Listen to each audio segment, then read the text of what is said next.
ఇట్లాంటి రౌడీజాలు చూశాక భయంతో చదువుకున్నాం.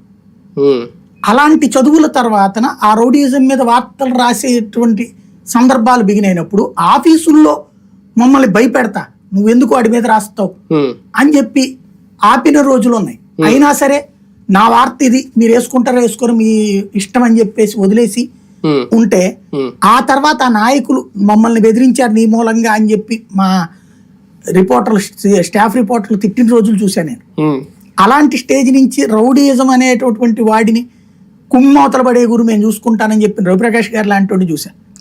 వెంటపడి వేటాడాము ఆ రోజున. ఓ రకంగా ఆ రోజున నన్ను చంపడానికి వచ్చినటువంటి వాళ్ళని పోలీసులు అరెస్ట్ చేసినటువంటి సందర్భం ఆ రోజున. అంత పెద్ద ఎత్తున కష్టపడితే సెట్ రైట్ అయ్యి ఇవాళ యూత్ ప్రశాంతంగా, ఇదివరకేంటి వాడి గ్రూప్ లో తిరగాల, వీడి గ్రూప్ లో తిరగాల, వాడి వెనకాల జీబుల్లో తిరగాల, వీడి వెనకాల జీబుల్లో తిరగాల. అసలు ఇక్కడ కాలేజీలు చదవడం అంటే ఆ రౌడీ నాయకుడో ఈ రౌడీ నాయకుడో అని చూడడు. శివ సినిమాలు లేకపోతే ఇట్లాంటి సినిమాలన్నీ నిజ జీవితంలో పావు అంతే అది గ్రౌండ్ లో నేను చూసింది.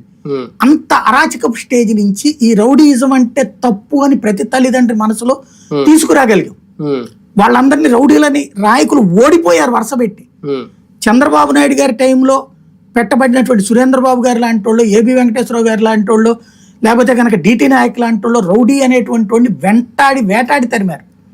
ఆ తర్వాత రాజశేఖర రెడ్డి వచ్చాక తీసుకెళ్లి బొక్కలో వేయించాడు. వీళ్ళు కొడితే ఆయన లోపల కూడా వేయించాడు, శిక్షలు కూడా వేయించాడు. తద్వారా చంద్రబాబు రాజశేఖర రెడ్డి ఒక చక్కటి సిస్టమ్ ని తయారు చేశారు. మళ్ళీ ఇప్పుడు ఈ విధంగా రౌడీయిజాన్ని పెంచుతున్నారు. ఇది చాలా ప్రమాదకరం.